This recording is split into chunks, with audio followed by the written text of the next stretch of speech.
Oke, assalamualaikum warahmatullahi wabarakatuh. Kali ini kita bertemu lagi untuk pelajaran bahasa Indonesia kelas 7.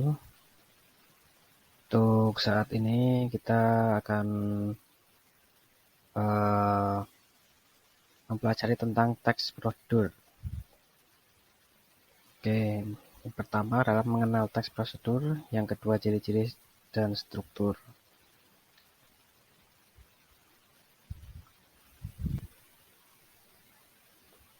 Pengertian teks prosedur. Teks prosedur adalah sebuah bahan tertulis yang dijadikan dasar untuk menjelaskan tahap kegiatan dalam menyelesaikan sesuatu aktivitas.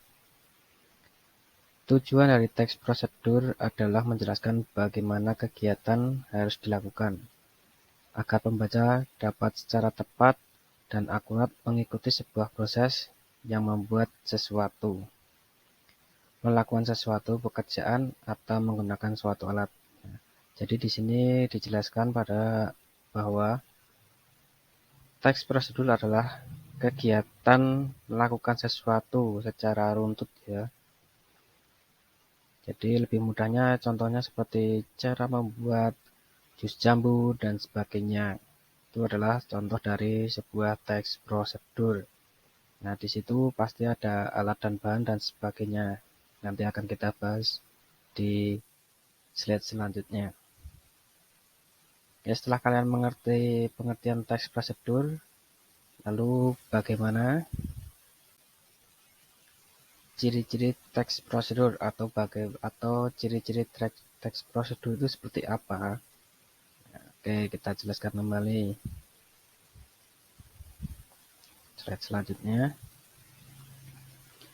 Teks prosedur memiliki beberapa ciri khusus yang membedakan dengan jenis teks lain. Di antaranya sebagai berikut.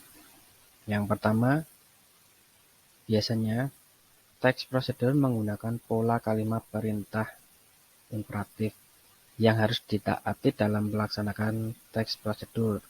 Jadi biasanya ada perintah seperti contohnya memasukkan, menambahkan, ataupun memanaskan dan sebagainya. Itu termasuk kalimat perintah yang ada di dalam teks prosedur. Yang kedua, terdapat panduan langkah-langkah yang harus dilakukan. Nah, jadi ada panduannya buat jadi berurut-urutan. Yang pertama mungkin contohnya aja di bagian membuat jus jambu. Nah, bahan alatnya, bahannya jelas sudah pasti jambu dan sebagainya. Terus langkah kedua mungkin potong-potong atau bersihkan jambunya dan sebagainya. Yang ketiga, menggunakan kata kerja aktif. Jadi memanaskan, memotong, dan sebagainya. Itu termasuk kalimat kerja aktif. Oke, yang keempat, menggunakan kata penghubung atau konjungsi untuk mengurutkan kegiatan. Nah, konjungsi di sini termasuk seperti setelah, selanjutnya, dan sebagainya. Itu adalah contoh kalimat konjungsi. Contohnya pada kalimat untuk membuat jus jambu, setelah jambu dipotong-potong, kemudian kata kemudian ini termasuk konjungsi. Kemudian masukkan ke blender dan sebagainya. Terus yang selanjutnya yang kelima, terdapat aturan atau batasan dalam hal bahan atau kegiatan yang dilakukan. Nah, contohnya aja bahannya dibatasi, contohnya seperti gula. Gula ini ada batasnya, misalkan maksimal 3 sendok atau maksimal air 200 ml dan sebagainya. Itu termasuk batasan. Yang selanjutnya menggunakan kata keterangan untuk menyatakan rincian waktu, tempat, dan cara yang akurat. Jadi misalkan panaskan berapa lama, tempatnya di mana, ditempatkan di wadah dan sebagainya. Oke, yang terakhir, terdapat isian kegiatan yang dilakukan secara urut. Kalau tidak urut berarti namanya tips. Nah, jadi seperti itu. Oke, kita ke slide selanjutnya. Struktur teks prosedur. Ada 4 bagian ya. Yang pertama adalah tujuan, yang kedua alat dan bahan, yang ketiga langkah kerja, dan yang terakhir adalah penutup. Oke, yang pertama, tujuan. Tujuan biasanya berisi hal yang ingin dilakukan. Nah, tujuan teks prosedur ini disesuaikan dengan jenis teksnya.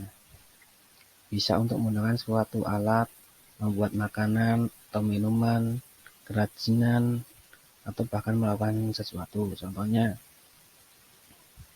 yang tadi sudah saya sampaikan, contohnya adalah cara membuat jus jambu.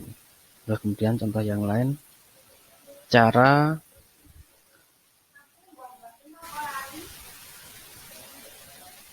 untuk menggunakan ponsel dan sebagainya. Nah, itu adalah contoh-contohnya. Terus yang kedua adalah alat dan bahan.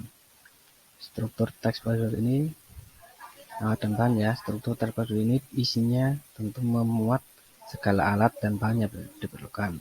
Bedanya alat dan bahan itu apa sih? Ya, kalau alat-alat itu berkaitan dengan benda yang nggak bakal habis atau tidak akan habis kalau dipakai atau berkurang.